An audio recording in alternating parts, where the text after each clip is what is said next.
राधे तेरे चरणों की, श्यामा तेरे चरणों की, गरदूल जो मिल जाए। वो नहीं, गाने का अर्थ है प्रसन्नता पूर्वक अपनी बात कहना। कई लोग प्रसन्नता की बात भी रोते रोते कहते हैं, हाँ हो गया काम, तो खैर हो गया काम, तो बुरा क्या हो गया जो ऐसे रो रो के कह रहे हैं। प्रसन्नता पूर्वक गाते हुए। हमारे भारतवर्ष की यह परंपरा रही है। गांव में आप जाकर देखो, मैं एक सहज बात कह रहा हूं। भारत का विकास देखना हो, भारत का वैभव देखना हो तो शहरों में देखना चाहिए, और भारत का भाव देखना हो तो गांव में देखना चाहिए। उनकी भावना, उनकी भक्ति। एक सज्जन तो हमसे ही कह रहे थे कि आप अपनी बताओ, गांव में भी घूमते हो शहरों में भी घूमते हो, आपको गांव और शहर में क्या अंतर लगता है? तो हमने कहा कह दें बुढ़ा, कहो। हमने कहा हमारी बात मत समझना, ना अपनी समझना, एक आम बात कह रहा हूं। हाँ बोले आप बताइए शहर और गांव में क्या अंतर? हमने कहा गांव के लोग भिखारी को भी साधु समझते हैं, गांव के लोग भिखारी को भी साधु समझते हैं, शहर के लोग साधु को भी भिखारी समझते हैं। वहां भाव, भारत का आदर। अच्छा देखो एक बात बताएं, शहर में आपको रोते लोग मिलेंगे, क्या बताएं, मकान तो है लेकिन वैसा नहीं, गाड़ी तो है पर वैसी नहीं है, और वैसे। आप लोग तो खैर सत्संगी हैं तो काहे को रोते होंगे, मैं औरों की बात कह रहा हूं।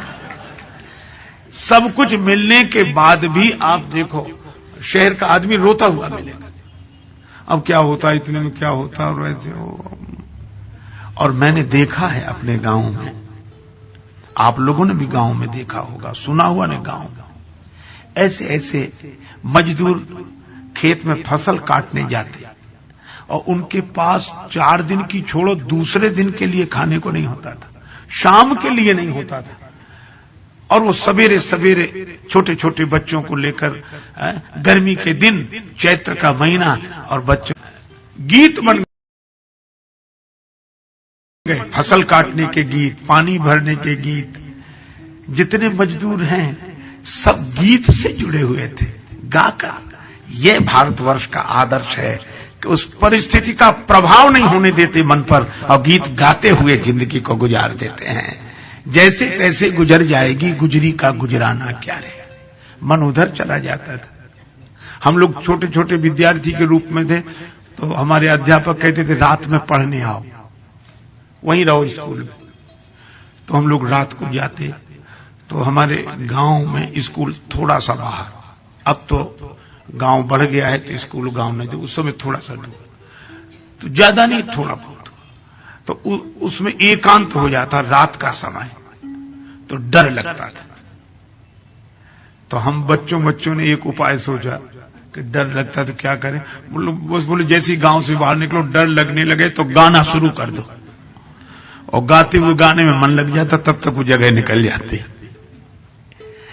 इसका अर्थ यह है कि गीत से इतना भर दो, गाने बजाने से इतना भर दो, अपनी जिंदगी, जीवन को संगीत बना लो।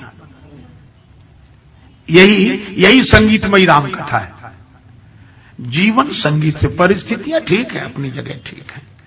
कई बार हम परेशान हैं, तुम्हें गाने की पड़ी है, तो गाने के अलावा कोई उपाय नहीं जिससे तुम्हारा मन का दुख कम हो जाए।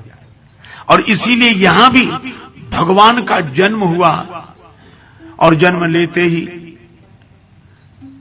सुख से कुछ दिन भी नहीं रह पाए, गुरुजी ले गए राक्षसों को मारने का काम। फिर जैसे तैसे थोड़ा सा मिला कि वन चले जाओ, और वन में खबर मिली पिताजी का मरण हो गया। आगे बढ़े तो सीता जी का हरण हो गया। इतनी प्रतिकूलताएं, लेकिन तो भी भगवान इस बात को सुना कैसे रहे, आपन चरित कहा हम गाई, गाकर माने सहजता से कि ऐसे ऐसे हुआ, प्रसन्नता सहजता से। हनुमान जी चरणों में गिर गए, आप भगवान हैं। क्यों? बोले ऐसी परिस्थिति हमारे सुग्रीव की है, आप दोनों की परिस्थिति एक जैसी है। बिल्कुल एक जैसी। कैसे? बोले आप अपने छोटे भाई के लिए राज्य छोड़कर आए हो, उसके बड़े भाई ने उसका राज्य छुड़ा लिया। आप भी वन में, वो भी वन में, आपकी भी पत्नी का हरण हो गया, उसकी पत्नी को बाली ने ही छुड़ा लिया। लेकिन हम देखते हैं कि वो इतना परेशान रो रहा है, उसके शरीर में फोड़े ही फोड़े हैं, तन बहु व्रण चिंता जर छाती, और एक आप है, आपन चरित कहा हम गाई। तो बोले हम समझ गए कि आप इंसान के रूप में भगवान हैं, आप भगवान हैं। हनुमान जी चरणों में देखो, राम जी ऐसी परिस्थिति में भी बैठे परम प्रसन्न कृपाला, आपन चरित कहा हम गाई। और भगवान कृष्ण जन्म लिया, अंधेरे में लुक छिप कर आए, और रात में माँ बाप के पास रात भर नहीं रह सके, दिन तो जाने दो। जन्म लेते ही माँ छूटी, पिता छूटे, और दूसरे गांव में आकर रहे, कहीं जन्म कहीं जन्मोत्सव। और उसके बाद थोड़े बड़े और पालने में ही पड़े थे, पूतना आई मारने के लिए, फिर एक से एक राक्षस आए। इतना ये सब होने के बाद फिर कहा गोकुल छोड़ो, कंस के अत्याचार बढ़ रहे हैं, गोकुल गांव छोड़ना पड़ा। पहले तो जन्म स्थान छूटा, माता पिता छूटे, और फिर दूसरे के गांव में लालन पालन पोषण हुआ, दूसरों ने किया, और उसके बाद मारने की चेष्टाएं हुई, जैसे तैसे बचे तो गांव छोड़ना पड़ा। वृंदावन आके रहे, सब ब्रजवासी वृंदावन इकट्ठे होकर रहे। आप देखो उसके बाद भी वृंदावन में श्री कृष्ण क्या करते हैं, बांसुरी बजाते हैं। इतनी प्रतिकूलताओं में भी जो चैन की बंसी बजा सके वो इंसान नहीं, भगवान ही है। इसीलिए हम लोग राम को भगवान कहते हैं, कृष्ण को भगवान कहते हैं, श्री राम श्री कृष्ण। इसका अर्थ है कैसी भी परिस्थितियां आए आगे बढ़ो, यही भारत का आदर्श है। क्या रोना होना, थोड़ा ठीक है, जो है सो ठीक है, गाते हुए मुस्कुराते हुए आगे बढ़ो। इसीलिए राम जी गाकर माने प्रसन्नता के भाई ऐसा ऐसा हुआ। कोई हनुमान जी ने कहा कि चिंता मत करो, हम मिलाएंगे आपको। सुग्रीव जी से मिलाया। अच्छा देखो, प्रतिकूलता ने फिर भी पीछा नहीं छोड़ा।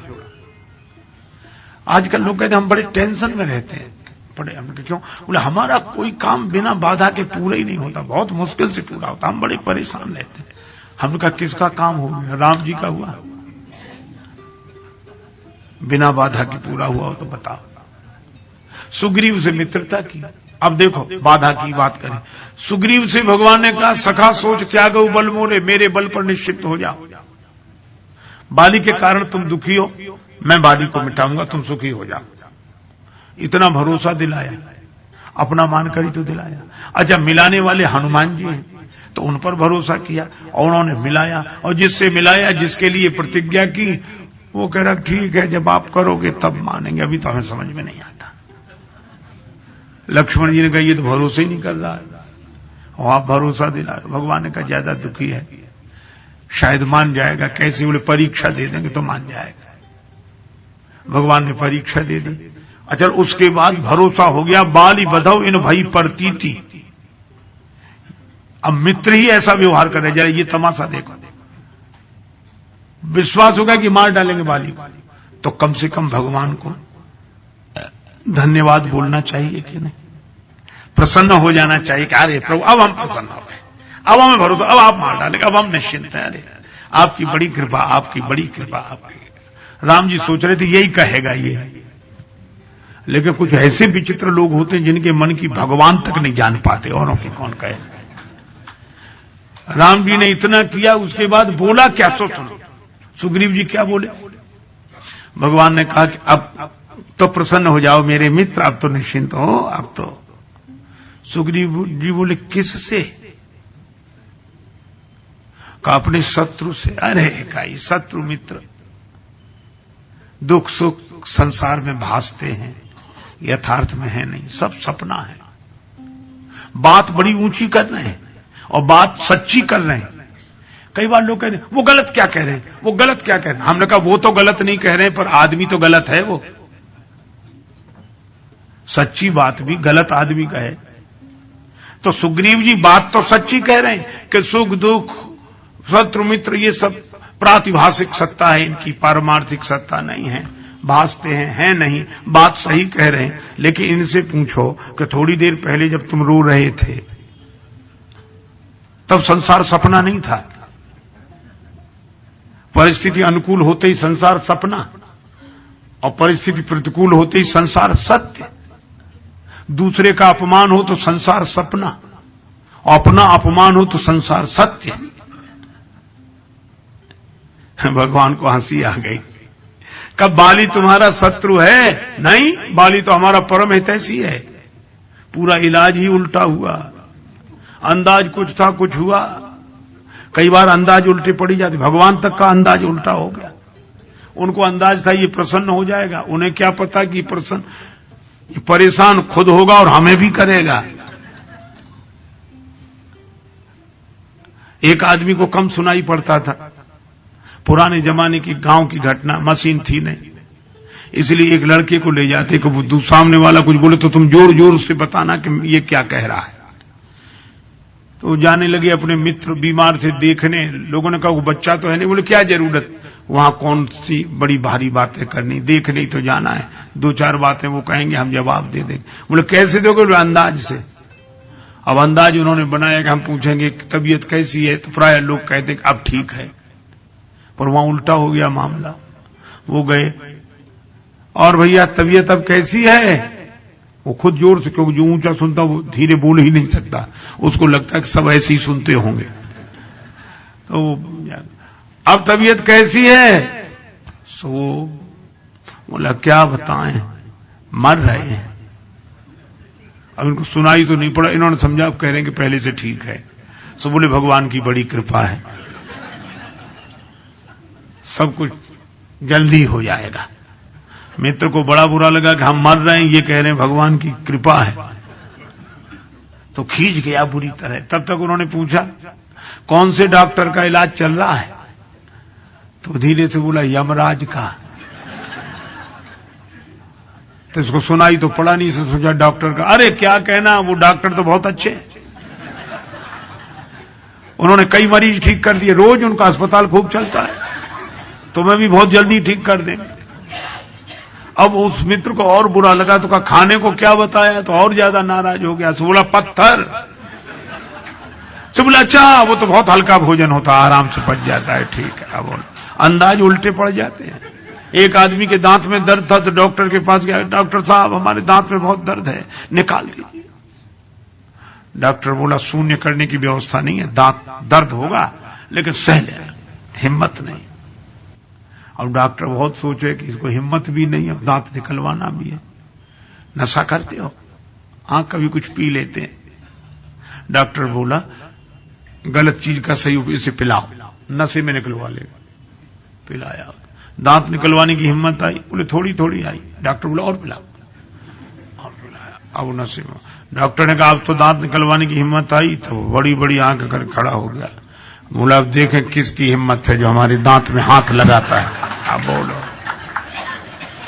अंदाज उल्टे, उपचार उल्टे पड़ जाते, समय होता है। भगवान ने सोचा कि हम प्रतिज्ञा करेंगे, परीक्षा देंगे तो इसको भरोसा होगा, पर सुग्रीव बोले कि नहीं महाराज साहब। और उसके बाद वर्णन क्या है, अप्रभु कृपा करो यही भांति सब तज भजन करो दिन राती। ऐसी कृपा करो सब छोड़कर आपका भजन करें। अच्छा इनसे लक्ष्मण जी को हंसी आई, राम जी बोले हंस क्यों रहे? बोले इनसे ये पूछो कि इनके पास सब है क्या जो ये छोड़ना चाहते हैं? अभी तो कह रहे थे बाली ने सब छुड़ा लिया है, तो ये उससे छोड़ना चाहते हैं जो इनके पास है ही नहीं। अरे सब तो छूटे हुआ, करें भजन, कौन रोकता है इन्हें? जंगल में ही पहाड़ पर बैठे करें भजन। पर भावना ये है कि पहले दिला दे तब तो छोड़ेंगे। वो एक वकील बड़े प्रभावी आदमी थे, से एक आदमी गया कि हम तलाक लेना चाहते हैं, तो तलाक के लिए आवश्यक शर्त क्या है? तलाक के लिए आवश्यक शर्त क्या है? तो वकील बोला शादी। पहले शादी तो हो तब तो तलाक हो, अब शादी नहीं तो तलाक कैसे? कुछ लोग सोचते हैं कि छोड़े तो फिर पहले मिले तो सब तज भजन करो दिन रात। भगवान हंसकर बोले ठीक है ठीक है, पर हमारे यहाँ जो सगुन विचारने की परंपरा है, कहते बायां हाथ फड़के तो ये सगुन और दायां हाथ फड़के ये जो कुछ भी है, लेकिन मैं केवल इतनी सी बात कहता हूं कि राम जी की दोनों भुजाएं फड़की, फरक उठी दो भुजा विशाला, सुन सेवक दुख दीन दयाला, फरक उठी दो भुजा विशाला, दोनों भुजाएं फड़की। इसका अर्थ यह था कि अनुकूलता ही अनुकूलता नहीं, कुछ अनुकूलता भी होगी और कुछ प्रतिकूलता भी होगी। ये फिट भी बैठेगा और नहीं फिट भी बैठेगा। तो आप देखो सुग्रीव बदले कि नहीं। लेकिन फिर देखो भगवान ने कहा कि जाओ बाली से लड़ने जाओ। बाली को ललकारा, बाली आया गदा लेकर। राम जी देख रहे थे, कुछ नहीं बोले। बाली ने सोचा सुग्रीव की यह हिम्मत, हमें ललकारे। तो जरा देख रहे ये वही सुग्रीव है कि दूसरा बदल कर आया है। बाली ने एक मुक्के का प्रहार किया, तब सुग्रीव विकल हुए भागा, मुष्टि प्रहार वज्र सम लागा। मुक्का लगा, आया दौड़ता हुआ आया। महाराज आपने मरवा डाला, और इसीलिए कहा था कि आपके बस का नहीं है। वो तो हम अपनी कला से बच गए, भागने की कला में कुशलने से बच गए। नहीं, आपने तो कोई कसर रखी नहीं, आप तो देख रहे थे, क्यों नहीं बाण मारा। और राम जी ने और अद्भुत बात की, व्यंग देखो, भगवान की व्यंग की शैली कितनी सुंदर है। कहने लगे भैया सुग्रीव, हम बाण तो मार देते लेकिन हमें भ्रम हो गया। एक रूप तुम भ्राता दो, ते भ्रमते नहीं मारे सो। उस भ्रम से नहीं मारा, हमें भ्रम हो गया तो दोनों एक जैसे हो, इसलिए हमें भ्रम हो गया। सुग्रीव हाथ जोड़कर बोले प्रभु काहे को व्यंग करते हो, आपको और भ्रम हो सकता है। तो भगवान मुस्कुराकर बोले सुग्रीव, जब तुम जैसों को ज्ञान हो सकता है तो हमें भ्रम भी नहीं हो सकता है। तुम्हें तो इतना ज्ञान हो गया था कि सब सपना है, सब सपना। अब कहां गया वो सपना। इसका मतलब है तुम ज्ञानियों की भाषा बोलते हो पर तुम ज्ञानी हो नहीं, ज्ञान की स्थिति नहीं है। अब कौन लग रहा है बाली तुम्हें परम हितैषी। नहीं महाराज, मैं जो कहा रघुवीर कृपाला, बंधु न होए मोर यह काला, ये मेरा काल है। चलो भगवान ने कहा आप जाओ, और वो परिस्थितियां ठीक हुई, सुग्रीव को राजा भी बना दिया। भगवान ने कहा कि अंगद को युवराज बनाया, सुग्रीव अंगद के सहित राज्य करना, पर उस कार्य को याद करना जिसके लिए जन्म हुआ है या हम तुम्हारे पास आए हैं, उसको याद रखना। हाँ आप आराम करो, हमें याद है, हमें याद है। याद क्या है, 6 महीने रहे भगवान प्रवर्षण पर्वत में। सुग्रीव एक दिन पूछने नहीं गए कि हाल चाल ठीक ठाक है कि नहीं है, न पूछने जाते, किसी से पूछवाते। अंत में राम जी को कहना पड़ा सुग्रीव सुधि मोर बिसारी।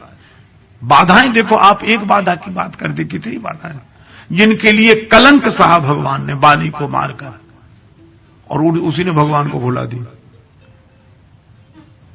बड़ा क्रोध आया, मार डालूंगा उसको, मेरे पास बाण है जिससे बाण बाली को मारा है। लक्ष्मण जी हंसे कि चलो खुशी इस बात की आपको क्रोध आया, तो आता ही नहीं था, लेकिन आप मार डालोगे। हाँ जरूर। बोले कब मारोगे, बोले कल। लक्ष्मण जी बोले इसीलिए तो हंसी आ रही कि क्रोध आ जा रहा है, मारेंगे कल। तो कहो तो हम आज ही मारे आए, कल का काम आज ही करें। भगवान ने समझाया मारना नहीं, डरा देना, पर उतना ही डराना कि भाग न जाए, यहां आ जाए। भय दिखाई ले आवहु तात सखा सुग्रीव। उसके बाद देखो सुग्रीव आए तो आते ही अपनी मानना चाहिए कि हमसे गलती हो गई, हमने क्या बोले, बोले हमारी कोई गलती नहीं। फिर गलती किसकी, गलती महाराज कह दे सही बात, किसकी गलती, किसकी, आपकी माया की। आपने माया ही ऐसी बनाई है। अतिशय देव प्रबल तव माया, यही न मोह अस को जग जाया। लक्ष्मण जी बोले ये विचित्र आदमी, इसकी प्रवचन की आदत नहीं जाती। पहले भी बातें कर रहा था, फिर बातें कर रहा, अब फिर माया कहीं। भगवान ने कहा कोई बात नहीं, आ तो जाता है, भूलता तो है लेकिन फिर भी याद आ जाए। इसका अर्थ है परिस्थिति को दो दृष्टियों से देखना, कि जितनी प्रतिकूलता है उतना नहीं, जितनी अनुकूलता है उतना देखो। अच्छा, मैं आपको बताऊं सकारात्मक दृष्टिकोण होना चाहिए। अब कई मेधावी इतने बड़े बड़े मननीय महापुरुषों के चरित्रों को भी जरा सी बात कहीं पकड़ लेंगे तो फिर उसी का खंडन।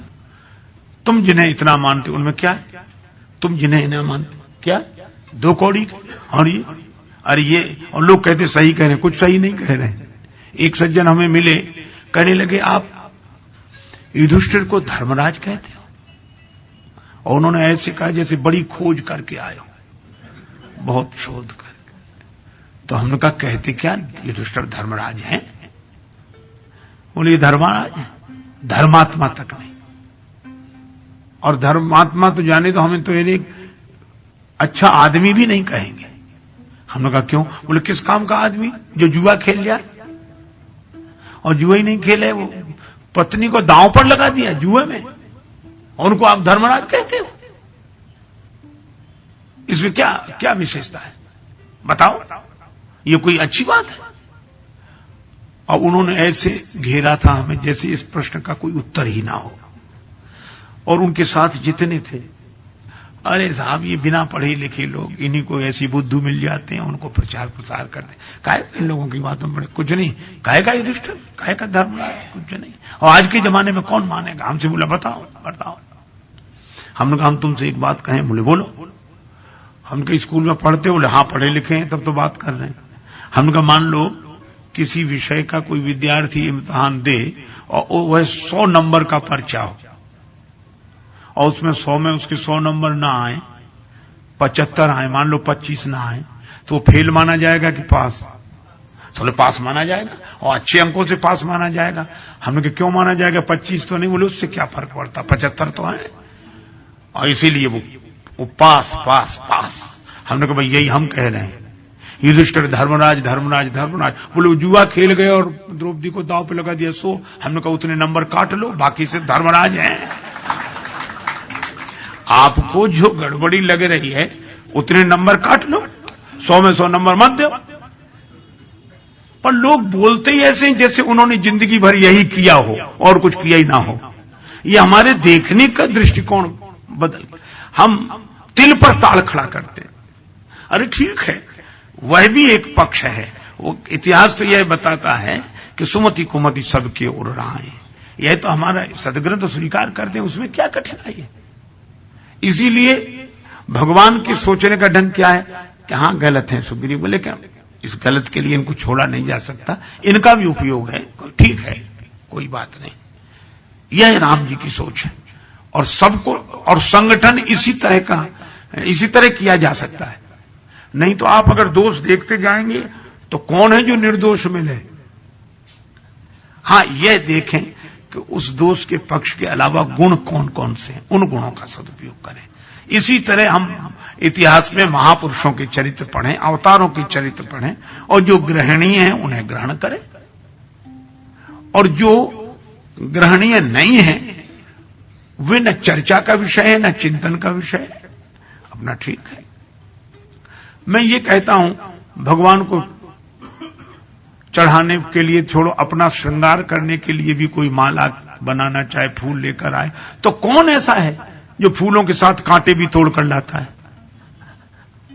फूल चुन लेते हैं, कांटों को छेड़ते नहीं, और जानते हैं कि कांटों में ही फूल खिलते हैं। तो ये क्यों नहीं समझ लेते कि जहां गुण है वहां दोष होंगे, दोषों के कांटों में ही गुणों के फूल खिलते हैं। इसलिए दोषों के कांटे छोड़कर गुणों के फूल संग्रहित करके अपना श्रृंगार करो और भगवान की सेवा पूजा करो, संतुष्ट करो। जय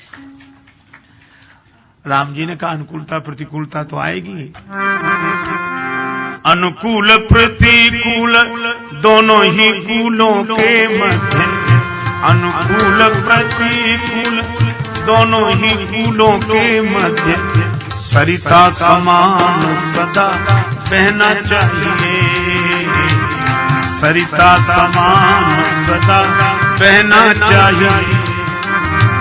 जैसे रखे राम जी रहना चाहिए, मान अपमान सब सहना चाहिए, मान अपमान सब सहना चाहिए।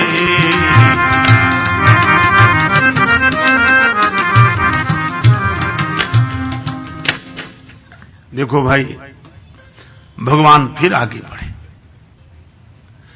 बंदरों को भेजा, हनुमान जी पता लेकर आए। अब फिर वही बात है, पता लग जाना एक बात है, प्राप्त कर लेना दूसरी बात है। शांति का पता लग गया, पर शांति मिले कैसे? राम जी सब बंदरों को संगठित करते हैं। इसका अर्थ है चित्त की समस्त चंचल वृत्तियों को पहले एकाग्र करना। अच्छा, हनुमान जी के सहारे पहुंचे हैं शांति तक। अब थोड़ा आध्यात्मिक दृष्टि से विचार करें तो यही तो होगा, पवन पुत्र के सहारे पहुंचे हैं, है ना? तो अपनी चंचल चित्त वृत्तियों को एकाग्र करके पवन माने श्वास के साथ, पवन के साथ उस शांति तक पहुंचे जो इस पार नहीं उस पार बैठी हुई है। इस पार नहीं, देह के तट पर नहीं, देही के तट पर नहीं, वैदेही के तट पर, उस पार। अच्छा, उस पार का संदेश लाया कौन? हनुमान जी। ये गुरुजन हैं जो इस पार आते तो हैं पर संदेशा उस पार का लाते हैं। ये संत, हम परदेसी फकीर काहू दिन याद करोगे, यह है उस पार का संदेश लेकर आए। अनुभूति ने उस पार की है, अभिव्यक्ति इस पार की है। हनुमान जी आए, गए समुद्र पर पुल बनाने के पहले विभीषण जी आए, भगवान ने विभीषण जी को अपनाया, पुल बनाया, पत्थरों का पुल, पार हुई सेना। भगवान फिर भी अंगद जी को भेजते हैं कि शायद समझ ले। बहुत समझाया अंगद जी ने, पर वो नहीं समझा। एक बोला रावण क्यों नहीं समझा, इतना समझदार था, पढ़ा लिखा था। अरे हमने कहा जाने तो, जब ये एक खोपड़ी वाले नहीं समझते वो 10 खोपड़ी वाला कैसे समझ जाए? उसके तो खोपड़ी खोपड़ी है, इस खोपड़ी में एक तर्क उठे, उसके 10 खोपड़ी 10 तरह की तर्क उठे, और इतने पूरी की पूरी प्रतिभा उसने लगा दी, खर्च कर दी नहीं मानने में। और इसीलिए इसका नाम ही खोपड़ी, खो दिया इसीलिए तो पड़ी है। मिला क्या? अच्छा, एक बात और आपने देखी, ये सीता जी का हरण कर लाया, और सीता जी राम जी की हैं। ये जितने खोपड़ी वाले हैं खुद तो शांत रह नहीं सकते, दूसरों को शांत रहने नहीं देते, दूसरों की शांति हरण करके जाते। अच्छा, और जितने खोपड़ी वाले ये ज्ञानाभिमानी हैं, रावण सीता जी से कहता है कि राम जी की जगह हमें स्वीकार कर लो। ये लोग भी श्रद्धा से कहते हैं, भक्ति से कहते हैं कि भगवान की जगह हमें स्वीकार कर लो, भगवान को मत मानो, हमें मानो। यही तो है। रावण नहीं माना, युद्ध शुरू हुआ। अब युद्ध कैसे?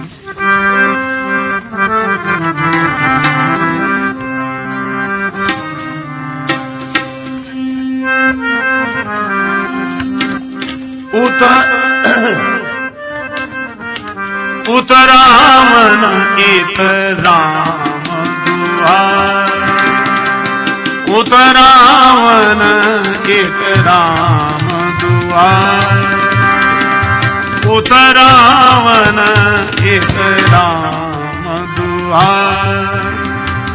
जयति जयति परि लड़ाई, उत रावण एक राम।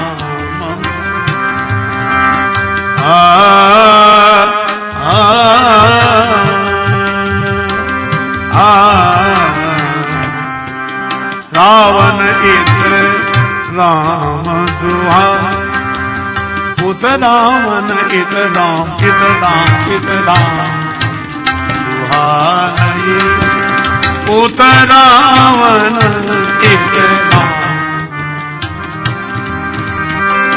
पूत रावण राम दुहाई पूत रावण इत राम रावण इत राम रावण इत राम।